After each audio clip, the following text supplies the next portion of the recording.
Hi everyone, কি অবস্থা সবার? গত পর্বে দেখিয়েছিলাম কক্সবাজার ডে 1, আজকে শেয়ার করবো ডে 2।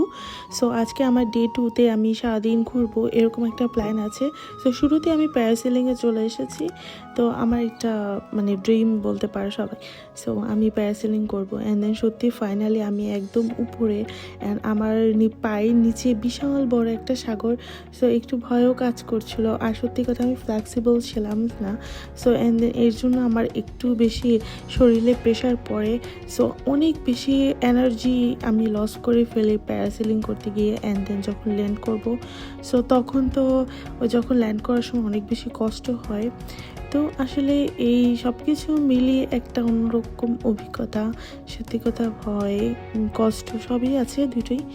তো তারপরে আসলে সত্যি কথা বলতে তারা একদম অল্প সময় নেয়, লাইক একদম 3 মিনিটে সব কিছু ডান করে দেয়। সো আমি ওরকম বোঝার আগেই সব কিছু শেষ। তো 3 মিনিটে আমি কি বুঝবো আর কি দেখবো, কি ফিল করব, এরকম বিষয়টা। সো ল্যান্ড করার সময় আমার হাতে রশিতে হাতে এক পাশে আমার ছিলে যায়, এরকম ব্যথা করে, প্রচণ্ড ব্যথা পাই আমি। আর তারপরে আমরা হিমছড়ি পাহাড়ের দিকে চলে যাই। আর হিমছড়ি পাহাড়ে আমার এর আগেও কয়েকবার আসা হয়েছে। সো আমি আর উপরে উঠলাম না, আমার প্যারাসেলিং করে এনার্জি পুরোপুরি শেষ। তো এর কারণে আমি আর পাহাড়ে উঠে আর কষ্ট বাড়ালাম না।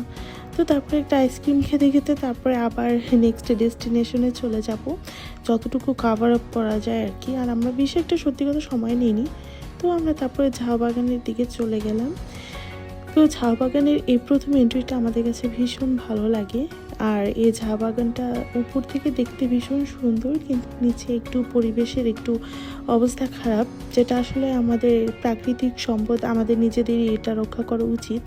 কিন্তু আমরা জানি না পর্যটকরা এখানে এসে কেন কাগজ কিংবা ময়লা দিয়ে পরিবেশগুলোকে নষ্ট করে, আমাদের সম্পদগুলোই নষ্ট হয়। তো এই সিজনের প্রথমবারের মতো কাঁচা আমের ভর্তা খাবো, এ পর্যন্ত খাওয়া হয়নি। তো তারপরে 40 টাকা দাম রেখেছিল এই ভর্তাটা করে দেওয়ার জন্য। তো তারপরে ভর্তাটা ভীষণ মজা ছিল, একদম ভালো একটা টক ঝালের একটা ভালো একটা কিক দেয়।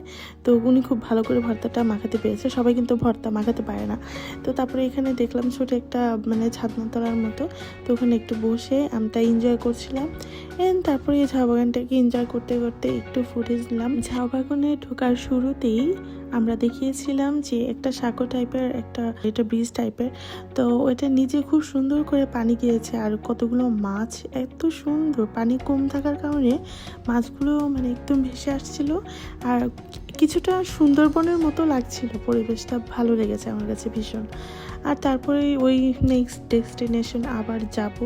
তো এই পাশের ভিউগুলো ভীষণ সুন্দর। আর কক্সবাজার জায়গাটা এক পাশে পাহাড়, এক পাশে সমুদ্র, এক অন্যরকম অভিজ্ঞতা। বরাবরের মতো কক্সবাজার সবসময় ভালো লাগে। আর এখানে যদি টিম করে আসা হয় কিংবা গ্রুপ করে তো আরও বেশি ভালো লাগে, বিকজ অফ চাঁদের গাড়িতে উঠে সবাই মিলে একদম একসাথে গাড়িতে বসে বসে দেখতে দেখতে ভিউ দেখতে দেখতে এনজয় করা যায়। সো যেহেতু আমরা 2 জন ছিলাম, সো আমরা একটা অটো ভাড়া করে চলে যাই। সো আমরা সারাদিনের জন্য একটা ভাড়া করে নিই, যে আমরা যতক্ষণ ঘুরবো তো উনি আমাদেরকে ততটুকু সময় দেবে, এরকম কাইন্ড অফ। তো তারপরে আমরা নেক্সট একটা প্লেসে যাব। তো ওই প্লেসে এরকম সুন্দর সুন্দর নৌকা, কক্সবাজার কিংবা কুয়াকাটায় যে নৌকাগুলো থাকে মাছ ধরার, সেই নৌকাগুলো থাকে, দেখতে ভালো লাগে। তো তারপর আমরা এখানে কিছুটা ছবি, কয়েকটা ভিডিও নিয়ে নিই। আমরা যেহেতু এইবার গ্রিন নেচার রিসোর্টে থেকেছি, তো গ্রিন নেচার রিসোর্টের একদম বরাবর যে বিচ সাইডটা, ওইটা একদম প্রাইভেট বিচের মতো একটা ভাইবস আসে, বিকজ ওইখানে একেবারে নিরিবিলি, লাবণী পয়েন্ট কিংবা কলাতলি এই সাইডগুলো কিন্তু প্রচুর মানুষ থাকে। এত মানুষ থাকার কারণে কেন জানি পরিবেশটা খুব বেশি গ্যাদারিং লাগে। সো আমরা এবার অনেক বেশি এনজয় করেছি, বিকজ আমাদের এই পাশটা খুবই বেশি নিট অ্যান্ড ক্লিন ছিল। আমরা আরেকটা বিষয় হচ্ছে, আমরা থার্ড ডেতে কিন্তু সাগরে ভিজেছিলাম, কিন্তু এই ফুটেজগুলো নেইনি। কারণ হচ্ছে আমরা যেহেতু 2 জন মানুষ, তো আমরা যদি বিচে গোসল করার সময় ফোনটা কার কাছে রাখবো, ওয়ালেটটা কার কাছে রাখবো, এই ভেবে আমরা এগুলো নিইনি, এই ফুটেজগুলোও নেওয়া হয়নি। সো আমরা আজকে ডে 2, সো আমরা ডে 2তেও কিন্তু সাগরে ভিজিনি। সো আজকে আমাদের এই সব কিছু দেখতে দেখতে আমাদের সন্ধ্যা হয়ে যায়। অ্যান্ড দেন আমরা আবার ইফতার, তো আমাদের একটা কমপ্লিমেন্টারি ইফতার থাকে, তো আমরা আবার দেখা যায় যে আমরা আমাদের আমাদের রিসোর্টে গিয়ে দেন আমরা কমপ্লিমেন্টারি ইফতারটা এনজয় করি। অ্যান্ড তারপর যেহেতু আমরা আর সময় পাইনি, সো আমরা রাত্রেবেলা আবার পুলটাকে এনজয় করি। তারপরে এখানে যে আরেকটা পাশে চলে আসি, এই জায়গাটার নামটা আমার এই মুহূর্তে মনে পড়ছে না, বাট এখানে বড় বড় পাথর থাকে। আর এই পাথরগুলো কিন্তু খালি পায়ে হাঁটা খুবই রিস্কি, কারণ পা কেটে যায়। তারপরে এখানে এর আগেও অনেক মেমোরি আছে, দেখা গেছে যে এখানে খালি পায়ে হাঁটতে গেলে অনেক পা কেটে যায় বা ব্লিডিং হয়। সো একটু রিস্কে না থাকাই বেটার। তো এখানে আবার দেখা গেছে খুব সুন্দর ভিউ আসে, খুব ভালো ছবি আসে। তো তারপরে আমরা কয়েকটা ছবি ভিডিও নিয়ে তারপর আবার একটু মুড়ি খাই। তারপরে এই আসলে খোলা ওয়েদারে মুড়ি বা একটু হালকা পাতলা খাবার খেতে কিন্তু ভীষণ ভালো লাগে। আসলে এবার আমাদের 3 দিনের ভ্যাকেশনটা খুবই ভালো যায়, খুবই ভালো। আসলে আমাদের দুজনের এভাবে করে আগে কখনো কোথাও আসা হয়নি, হয়তো গ্রুপ করে না তো ফ্যামিলি দ্বারা। সো এবার প্রথমবারের মতো দুইজন এসে আমাদের খুব ভালো একটা অভিজ্ঞতা হয় অ্যান্ড আমরা খুব ভালো একটা ফিল পাই। আর এবার হচ্ছে আমরা যেহেতু ডে 2, সো আমরা একদম ঘুরতে ঘুরতে একদম লাইক ইভিনিং হয়ে যায়।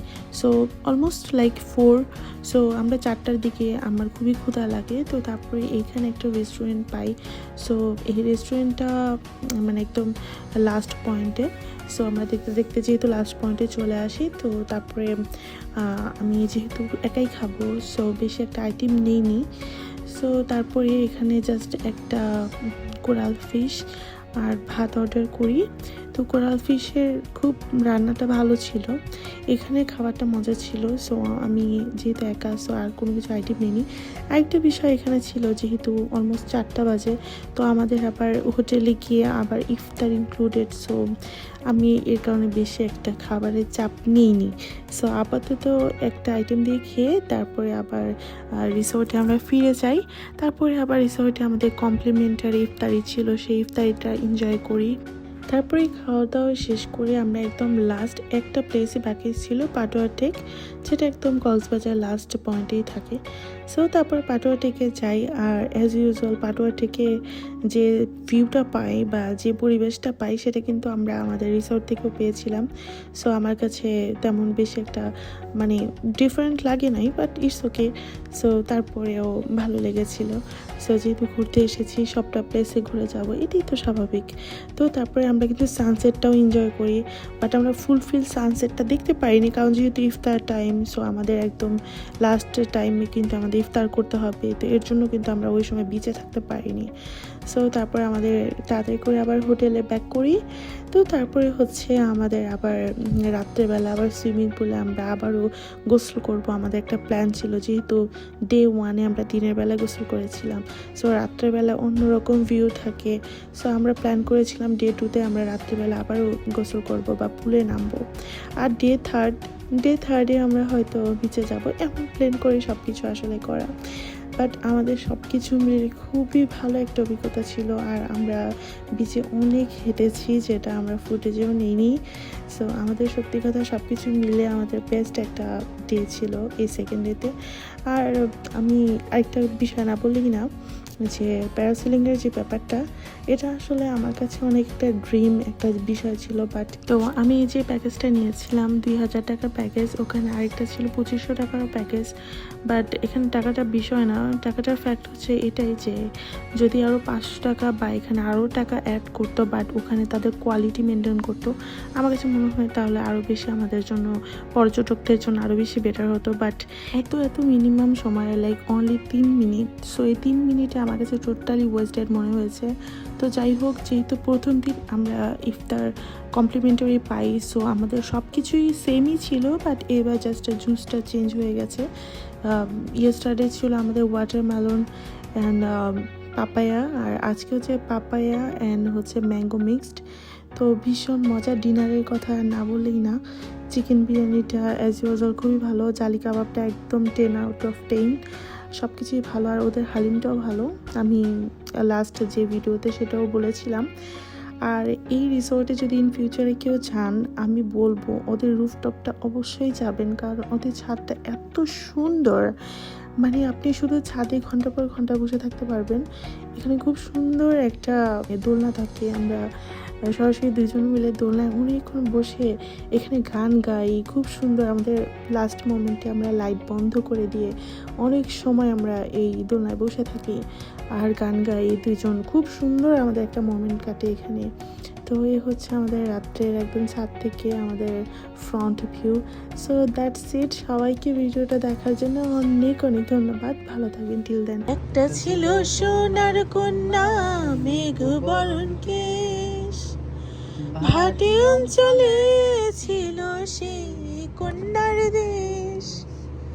দুই চোখে তারা হারে কি মায়া, নদীর জলে কোনো কন্যার ছায়া। কথা বলি তাহার কথা বলতে বলতে নাও দৌড়াইয়া চলি, তাহার কথা বলি তাহার কথা বলতে বলতে নাও দৌড়াইয়া চলি। কন্যার ছিল বিরল চুল, তাহার কিসে জবা ফুল। কন্যার ছিল বিরল চুল, তাহার কিসে জবা ফুল। সেই ফুল পানিতে ফেলা কন্যা করল ভুল। ও কন্যা ভুল করিস না, ও কন্যা ভুল করিস না। আমি ভুল করা কন্যার লাগে কথা বলবো না।